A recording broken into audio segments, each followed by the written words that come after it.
Shalom, salam jumpa pemirsa, senang sekali dapat berjumpa dalam Kabar Sukacita. Dan seperti biasa, selain kita menikmati pujian, kita juga akan diberkati melalui pemberitaan firman Tuhan. Dan kali ini pemberitaan firman Tuhan akan disampaikan oleh Ibu Pendeta Ernawati Tagoe dari GPIG Jemaat Sion Popayato. Shalom, Ibu Shalom. Pendeta.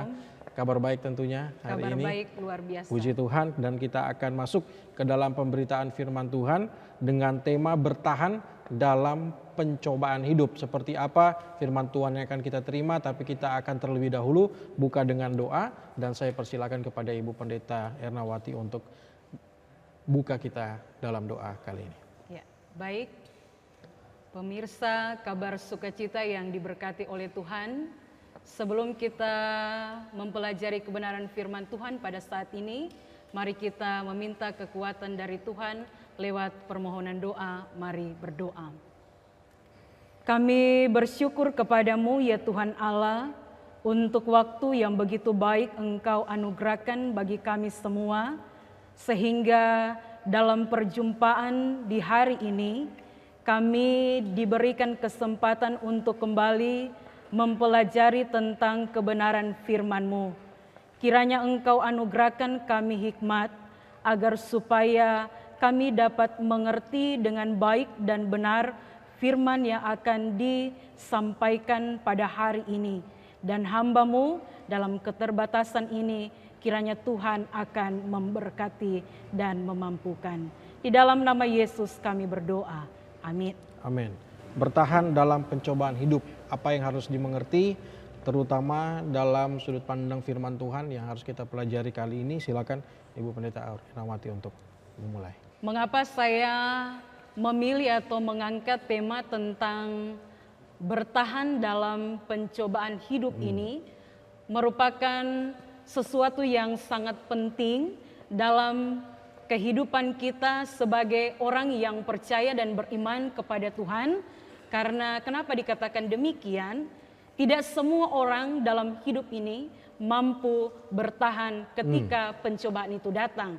Dan saya memilih salah satu tokoh Alkitab yang pastinya sudah tidak asing lagi di pendengaran kita, yaitu tokoh Ayub. Dan kalau melihat dalam Ayub pasal 1 sampai dengan pasal 42, ini mengangkat kisah hidup dari Ayub, mulai ketika ia menghadapi pencobaan dalam hidupnya, bahkan sampai imannya dimurnikan oleh Tuhan. Jadi saya memilih Ayub untuk menjadi tokoh yang tentu menjadi teladan bagi saya dan juga pemirsa Kabar Sukacita yang diberkati oleh Tuhan.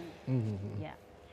Kita semua tahu pasti Ayub ini adalah seorang yang saleh, jujur, ia takut akan Tuhan. Dan dia tinggal di tanah Uz yang ada di sebelah timur tanah Kanaan. Jika melihat dalam Ayub pasal 1 ayatnya yang ke-1, di sini sangat jelas dituliskan bahwa ada seorang laki-laki di tanah Uz bernama Ayub. Orang itu saleh dan jujur, ia takut akan Allah dan menjauhi kejahatan. Jadi sangat jelas ya, dicatat di sini bahwa Ayub adalah seorang yang saleh, jujur, takut akan Allah dan juga ia menjauhi kejahatan. Dan dalam perjalanan kehidupan yang dijalani oleh Ayub, bagaimana dikisahkan dalam Ayub ini pasal 1, ia memiliki 7 orang anak laki-laki dan juga 3 orang anak perempuan. Dan ia memiliki istri, dan dalam pekerjaan yang ia lakukan, ia memiliki begitu banyak harta di tengah-tengah hidupnya, sehingga disampaikan dalam ayatnya yang ketiga bagian B, bahwa Ayub ini merupakan orang yang sangat terkaya dengan harta benda yang ia miliki di tengah-tengah perjalanan kehidupannya. Nah, pemirsa Kabar Sukacita yang dikasihi dan diberkati oleh Tuhan, ketika Ayub diberkati dengan kehidupan keluarganya, harta benda yang ia miliki, ada pencobaan yang harus ia terima di tengah-tengah kehidupannya. Ya, bagaimana ketika anak-anak dari Ayub, mereka selalu mengadakan pesta bersama-sama, dan pada satu ketika saat mereka mengadakan pesta, tiba-tiba datang angin yang kencang sehingga membuat anak-anak dari Ayub ini meninggal atau mati. Tentu ini peristiwa yang sangat mendukacitakan Ayub. Kalau melihat dari peristiwa yang berturut-turut yang dialami oleh Ayub, yang pertama ia harus kehilangan anak-anaknya, dan berikut Ayub dicobai dengan istrinya saat ia terkena sakit kulit. Istrinya dalam pasal 2 ayatnya yang ke-9, Ayub pasal 2 ayatnya yang ke-9, bagaimana ia mengatakan kepada Ayub, istri Ayub, maka berkatalah istrinya kepadanya, masih bertekunkah engkau dalam kesalehanmu, kutukilah Allahmu dan matilah. Ini merupakan pencobaan yang datang dalam diri Ayub setelah ia ditinggalkan oleh anak-anaknya lewat peristiwa kematian, kemudian ia mendapat sakit kulit, kemudian istrinya juga mengatakan bahwa masih bertekunkah engkau dalam kesalehanmu, kutukilah Allahmu dan matilah. Dan kemudian juga Ayub harus kehilangan harta benda yang ia miliki dalam hidupnya. Tentu pencobaan yang secara berturut-turut dialami oleh Ayub dalam perjalanan kehidupan yang ia jalani. Ini tentu bukanlah sesuatu yang mudah, bukanlah sesuatu yang gampang yang harus dihadapi, tetapi Ayub membawa kita kepada teladan iman yang sangat luar biasa. Bagaimana Tuhan Allah memproses Ayub di tengah-tengah pencobaan yang berturut-turut ia harus alami, sehingga imannya dimurnikan dalam pasal 42. Ya, sampai dengan pasal 42 di situ dikisahkan bagaimana iman Ayub dimurnikan.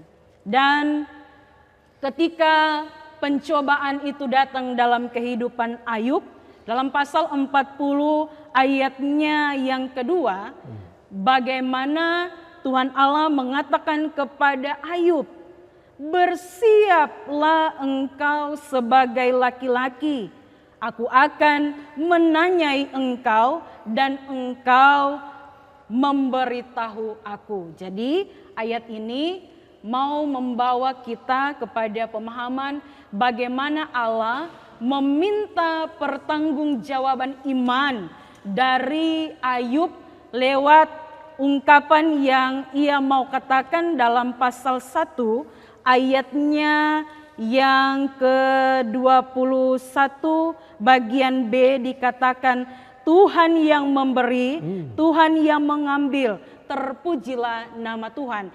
Ini ayat yang diungkapkan sebagai pengakuan iman Ayub ketika anak-anaknya meninggal, ketika ia ada dalam pencobaan secara berturut-turut. Sehingga dalam pasal 40 ayatnya yang kedua kembali Tuhan mengatakan firman-Nya, "Bersiaplah engkau sebagai laki-laki, aku akan menanyai engkau dan engkau memberitahu aku." Ya. Tuhan menuntut pertanggungjawaban iman dari Ayub, dan itu ia perlihatkan sekalipun berturut-turut pencobaan itu ia alami, tetapi dia tidak pernah berpaling dari Allah. Ia beriman, ia meyakini bahwa semua yang ia alami dalam hidupnya itu dalam otoritas Tuhan. Kisah Ayub ini menggambarkan hidup benar tidak menjamin Ya, orang percaya bebas dari pencobaan hidup. hidup. Kesadaran seperti apa yang harus kita miliki agar bahwa masalah itu sebenarnya datang kepada siapapun, termasuk kepada Ayub. orang benar seperti Ayub, begitu iya. kan? Dan kita hidup benar ini tidak lepas atau tidak menjamin kita hidup Iya. dari betul itu Lepas ya, dari pencobaan begitu ya, pencobaan Bu hidup. Pendeta. Tetapi sebagaimana kesaksian Ayub, tentu pencobaan yang kita alami itu sebagai bentuk proses supaya iman kita semakin dimurnikan di dalam Tuhan. Saya pikir itu yang harus kita perhatikan dari kesaksian Ayub di tengah-tengah hidupnya.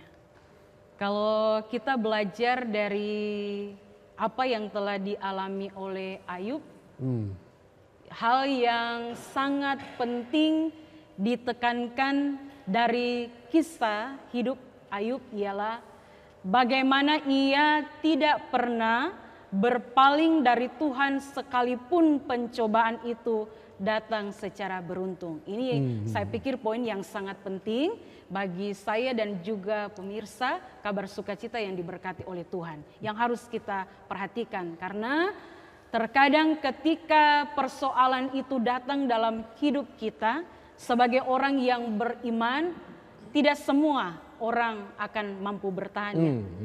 Ada mungkin yang merasa kecewa ketika pencobaan itu datang. Ada yang berputus asa, ada yang menyerah.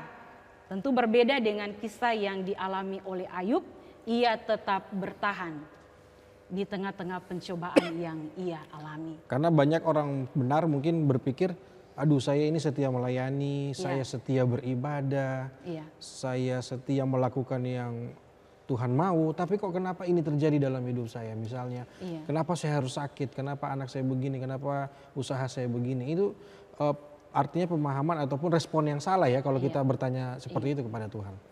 Ya.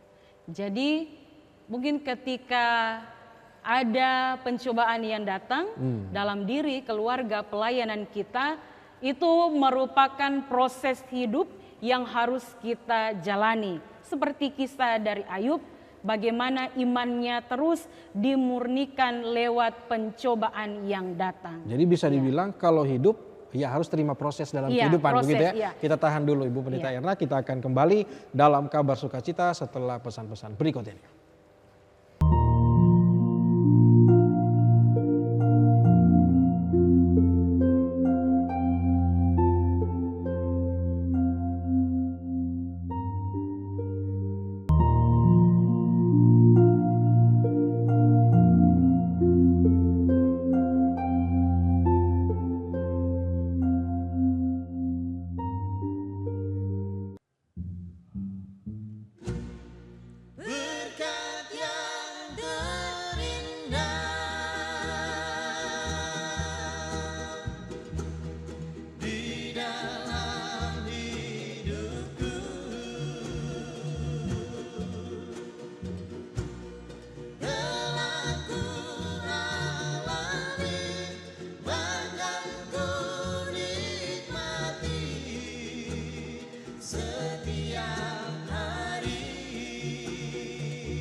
Kembali lagi dalam pembahasan firman Tuhan, Ibu Pendeta Erna. Baik. Jadi tadi sebelum jeda kita sempat bahas bahwa selama hidup ya ada proses di dalamnya. Iya.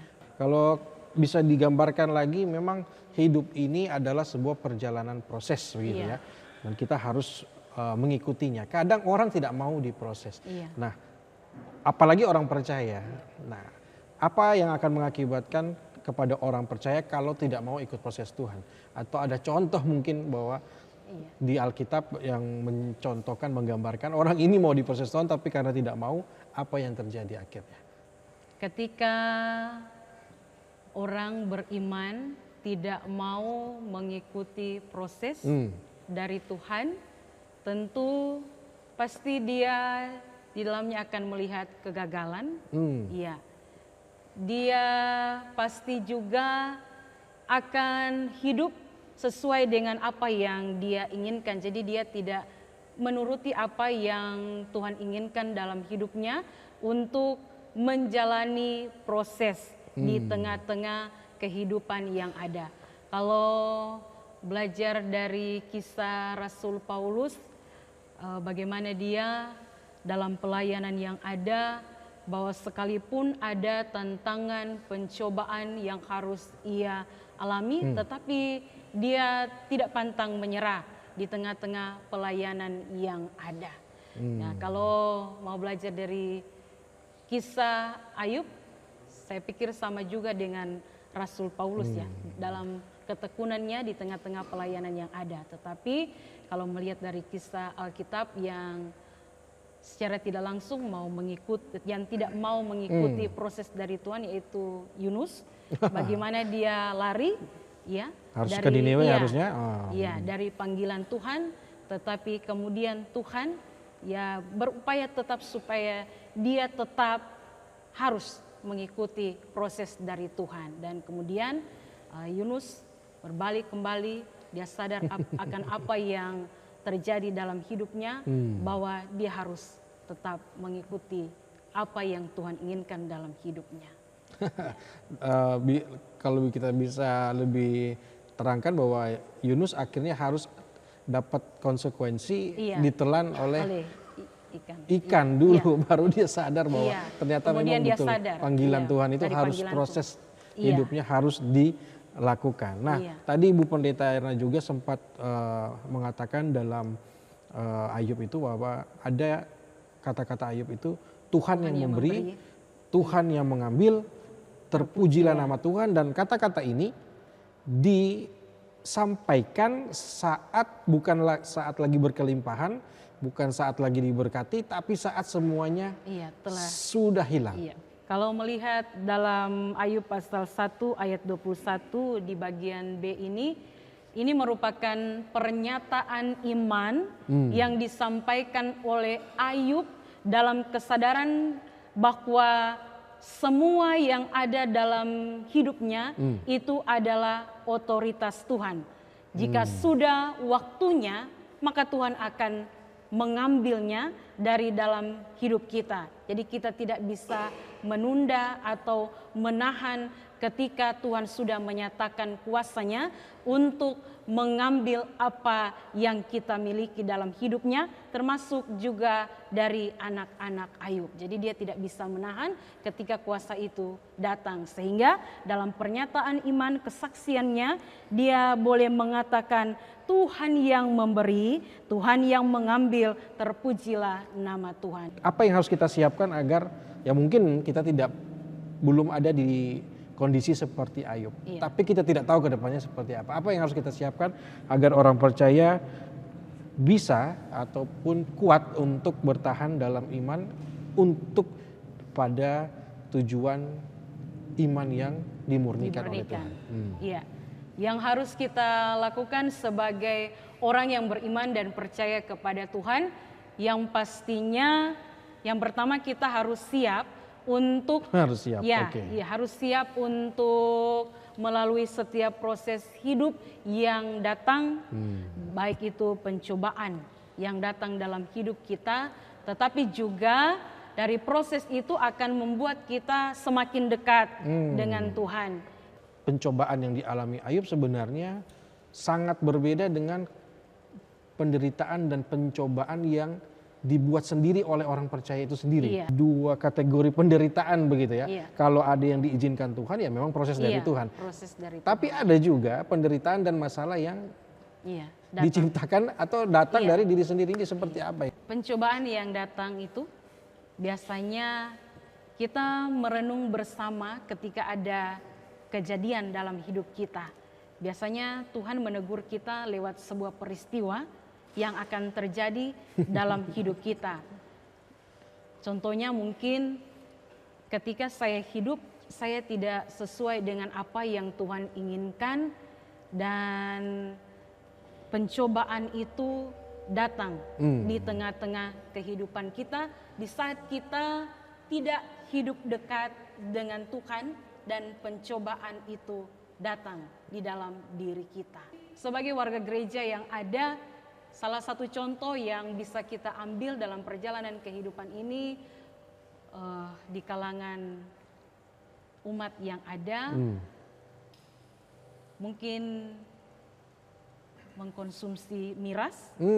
Kita tahu kan bahwa ketika kita mabuk, efeknya apa setelah dari mabuk? Ya mungkin besoknya hari Minggu kita tidak bisa pergi ke gereja karena malam minggunya kita mabuk minum miras. Jadi kita tidak bisa datang ke gereja. Kondisi tubuh biasanya setelah minum miras itu sudah tidak baik-baik saja. Berarti itu pencobaan yang kita buat sendiri. Kalau sudah tahu itu negatif begitu ya, dampaknya tidak baik. Dampaknya negatif dalam tubuh, tetapi kita buat itu pencobaan yang kita cari-cari sendiri. Kenapa Tuhan memilih orang-orang yang benar untuk dapat pencobaan seperti itu, Ibu Pendeta? Apakah ini justru akan menjadi contoh buat banyak orang, atau apa yang akan kita pelajari dari cara Tuhan kepada Ayub ini? Karena Ayub adalah orang yang paling saleh di dunia kalau bisa dibilang. Hidup yang dijalani oleh Ayub, sebagaimana dikatakan tadi oleh Bapak bahwa dia adalah orang saleh yang telah dicatat dalam Ayub pasal 1 ayat 1, yang sekalipun ia saleh tetapi juga pencobaan itu datang dalam dirinya. Jadi yang perlu kita perhatikan dari kesalehan Ayub ini, sekalipun bahwa dia adalah orang yang saleh, orang yang jujur, ia takut akan Tuhan, tetapi pencobaan itu datang silih berganti dalam dirinya. Ini bertubi-tubi merupakan lagi. Bertubi-tubi ya, secara beruntung. Jadi ini merupakan pembelajaran iman bagi saya dan juga saudara-saudara seiman di dalam Tuhan. Melihat dari kisah perjalanan hidup Ayub. Tapi bagaimana cara Ayub menghadapi pencobaan itu dalam proses ujian iman yang mungkin ya rewardnya ya, kita bicara soal setelah pencobaan dan ujian itu apa yang diterima oleh Ayub supaya orang tidak takut jadi orang saleh, kan begitu Bu Pendeta? Setelah Ayub menghadapi pencobaan secara berturut-turut, kita bisa lihat bagaimana iman Ayub dimurnikan. Jadi harta benda yang hilang dilipat gandakan kembali oleh Tuhan. Dilipat gandakan. Iya, keadaannya kembali dipulihkan oleh Tuhan. Dari kesaksian ini tentu mengajak kita untuk bersama-sama merenungkan bahwa sangat luar biasa apa yang dialami oleh Ayub ya. Sekalipun pencobaan itu datang, imannya terus dimurnikan dan Tuhan memulihkan kembali keadaannya, dan harta yang telah hilang kembali dilipat gandakan oleh Tuhan. Luar biasa. Luar biasa. Iya, Dan luar biasa. itu menjadi contoh bagi kita agar orang percaya ya semakinlah jadi orang yang semakin dekat dengan Tuhan. Semakin saleh, dan pasti ujung-ujungnya kita tetap diberkati oleh Tuhan. Karena tidak pernah ada rancangan yang buruk bagi orang percaya. Ibu Pendeta, kita akan lanjut lagi dalam pemberitaan firman Tuhan ini, tapi kita harus jeda dulu. Kita akan kembali dalam Kabar Sukacita, kami segera kembali.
Ya, kembali dalam kabar sukacita, masih dalam topik bagaimana bertahan dalam pencobaan hidup.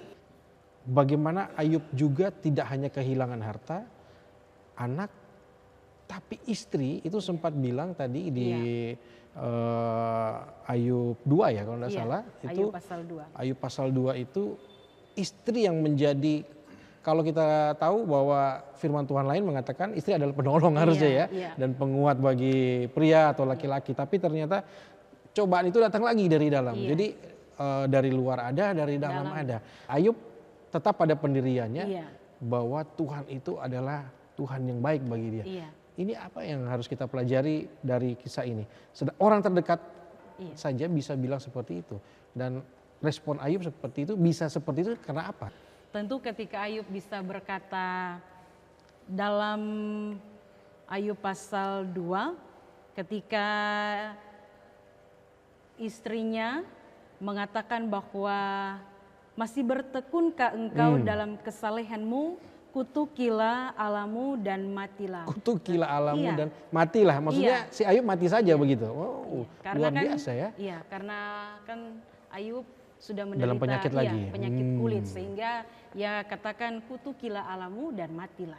Itu yang disampaikan oleh istrinya, tetapi dengan iman Ayub menjawab kepada istrinya, engkau berbicara seperti perempuan gila.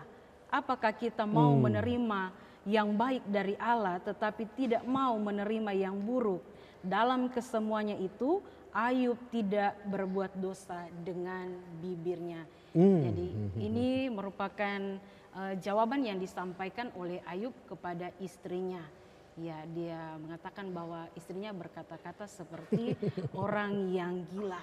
Dan ia mengatakan bahwa tidak mungkin hanya hal yang baik yang akan diterima dari Allah, tetapi ketika pencobaan itu datang, kita tidak mau menerimanya. Ini yang dicatat dalam Ayub pasal 2 ayatnya yang ke-10. Ya. Sekalipun istrinya telah mengatakan hal yang mungkin tidak enak dalam pendengaran Ayub, tetapi dia tidak berbuat dosa dengan bibirnya, yang ditekankan dalam pasal 2 ayatnya yang ke-10 di bagian B. Dalam kesemuanya itu Ayub tidak berbuat dosa dengan bibirnya. Jadi sekalipun istrinya mengatakan sesuatu yang tidak baik, dia tidak mau berbuat dosa kepada Allah yang dia sembah. Karena ia yakin dan percaya bahwa segala sesuatu yang ia alami, semua itu dalam otoritas Tuhan. Karena memang dalam keadaan seperti yang dialami Ayub, sangat besar peluang orang itu bisa berbuat dosa ya begitu ya, mengutuki Allah, lalu mengeluh mungkin kenapa ini bisa terjadi dalam kehidupan Ayub begitu ya. Tapi di sini Ayub ada satu poin lagi penting yang harus kita pelajari, Ayub tidak berbuat dosa dengan tidak berbuat dosa bahkan dengan bibirnya saja. Saat ini orang cepat sekali misalnya bikin status lagi sulit begitu, atau sedang tidak suka dengan seseorang. Ini bagaimana kita menggunakan atau mempelajari teladan Ayub agar tetap bijak meskipun keadaan yang dialami sedang tidak baik-baik saja. Saya pikir bahwa kita melihat teladan iman yang sangat luar biasa dari Ayub, sehingga dengan bibirnya dia tidak berdosa ya. Dia berupaya untuk senantiasa tidak berdosa, sekalipun itu dengan bibirnya. Nah, belajar dari kisah yang sudah dituliskan oleh Ayub bagi kita semua menjadi pelajaran iman yang sangat berharga bagi saya dan juga pemirsa kabar sukacita yang diberkati oleh Tuhan. Bagaimana kita harus berhikmat dalam menjalani kehidupan ini, sehingga tingkah laku kita, apa yang kita lakukan, dan juga setiap kata yang akan keluar dari mulut kita tentu akan bisa kita jaga. Jadi kita tidak lepas kontrol ketika kita mengeluarkan kata-kata atau bahkan kita menggunakan media sosial yang ada, sehingga dapat menjerumuskan kita ke dalam hal-hal yang tidak diinginkan oleh Tuhan. Apa yang telah dialami dan juga dirasakan oleh Ayub dengan pencobaan di tengah-tengah kehidupan yang ada, dan ketika ia boleh melewati semua itu dalam hidupnya, dia dipulihkan, imannya dimurnikan oleh Tuhan, dan tentu dia semakin meningkatkan hubungannya dengan Tuhan, ya. Karena dia percaya bahwa Tuhan yang telah mengizinkan pencobaan itu terjadi dalam hidupnya, Tuhan yang sama juga yang akan tetap memberkati dia dalam perjalanan yang akan ia lalui setelah masa pencobaan yang boleh ia lewati. Luar biasa Ayub ini. Iya. Tapi doa seperti apa yang kita bisa pelajari dari kehidupan Ayub ini? Iya. Jadi belajar dari kisah yang dialami oleh Ayub, sebagaimana yang dicatat dalam Ayub pasal 42 ayatnya yang ke-10. Lalu Tuhan memulihkan keadaan Ayub setelah ia meminta doa untuk sahabat-sahabatnya, dan Tuhan memberikan kepada Ayub 2 kali lipat dari segala kepunyaannya dahulu. Jadi yang mungkin kita harus perhatikan bersama bahwa setelah ia dipulihkan dari keadaan yang ada, dia juga berdoa untuk sahabat-sahabat yang ada. Nah, sebagai orang yang beriman kepada Tuhan, tentu hal ini menjadi teladan bagi kita semua bahwa bagaimana pentingnya kita membangun komunikasi yang intim dengan Tuhan di dalam doa. Tetapi kita harus menyediakan waktu khusus untuk menyampaikan permohonan kita kepada Tuhan lewat doa kita. Mungkin ada waktu khusus yang kita sediakan kepada Tuhan untuk berdoa secara pribadi. Secara pribadi ya. Iya. Dan di 42 ayat 7 ini dan seterusnya, di situ kita bisa baca sama-sama kalau hambaku Ayub meminta doa untuk kamu, karena hanya permintaannya lah yang akan kuterima. Ini yang ku adalah Tuhan sendiri yang bilang.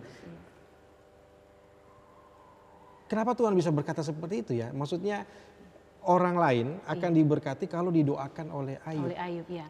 Apa yang harus kita pelajari soal ini, Bu Pendeta? Karena Tuhan melihat bagaimana Ayub ini tetap bertekun, ya, saleh, taat kepada Tuhan, sekalipun masa sulit yang harus ia lewati, sehingga sebagaimana dikatakan tadi, kalau Ayub yang mendoakan,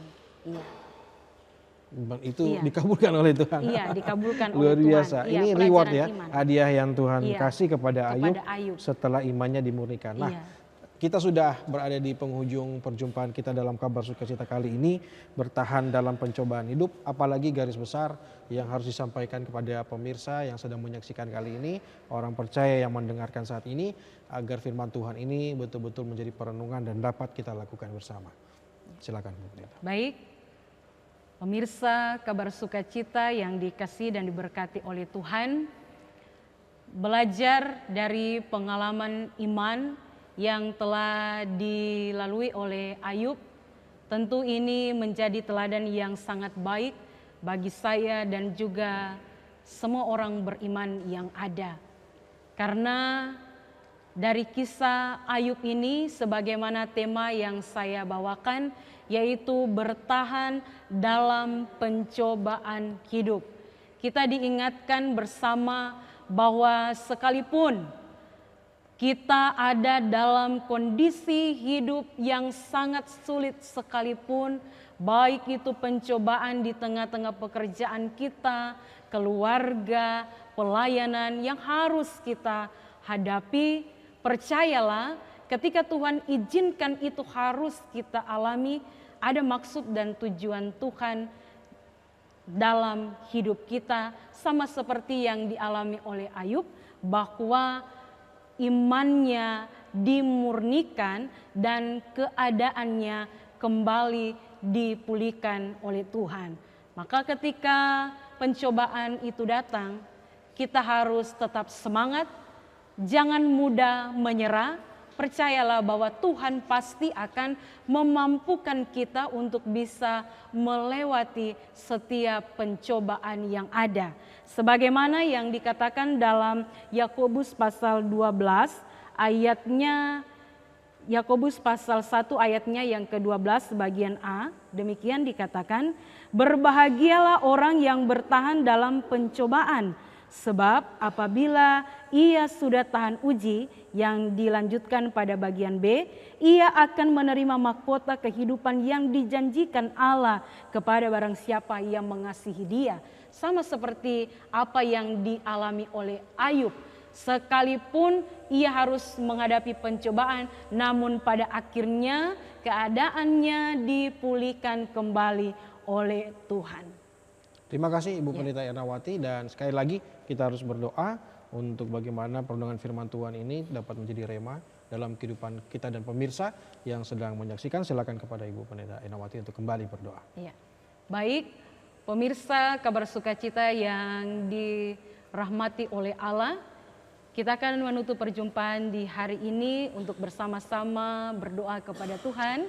Karena itu mari kita berdoa.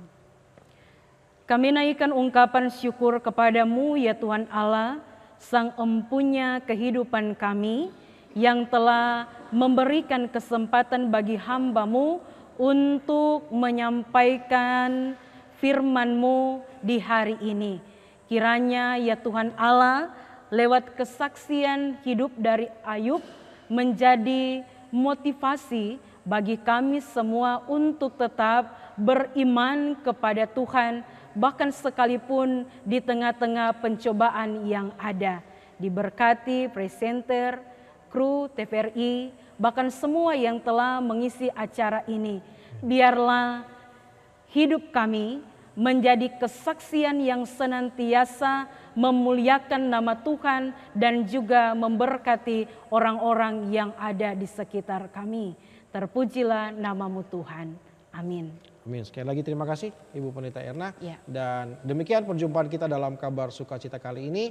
Semoga firman Tuhan ini menjadi berkat bagi kita semua dan Tuhan Yesus memberkati.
Serahkan dirimu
Jangan sampai kisah Sodom dan Gomora tersurat kembali. Manusia hanyut terbakar oleh manisnya dosa. Jangan sampai kisah Sodom dan Gomora tersurat kembali. Serahkan dirimu pada Tuhan, dalam tangannya kau akan hidup damai dan sentosa. Dalam tangannya kau kan selamat